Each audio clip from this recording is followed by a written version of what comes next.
Temuan ratusan pelanggaran pemasangan alat peraga kampanye pasangan calon gubernur, wakil gubernur, dan wali kota, wakil wali kota tersebar di 5 kecamatan yang ada di kota Ambon. APK berupa baliho, spanduk, dan alat peraga lainnya dipasang di tempat yang tidak sesuai, seperti di fasilitas umum, taman, pohon, hingga tiang listrik.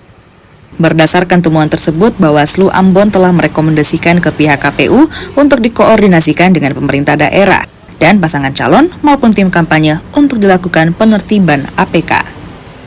Oleh karena itu, Bawaslu Kota Ambon telah merekomendasikan kepada KPU Kota Ambon sesuai dengan yang diatur di dalam PKPU 13/2024 bahwa pembersihan atau penertiban alat peraga kampanye itu dilakukan oleh KPU dalam hal ini KPU Kota Ambon nanti harus berkoordinasi dengan pasangan calon, tim kampanye, pemerintah daerah dan Bawaslu untuk dalam rangka penertiban alat peraga kampanye tersebut.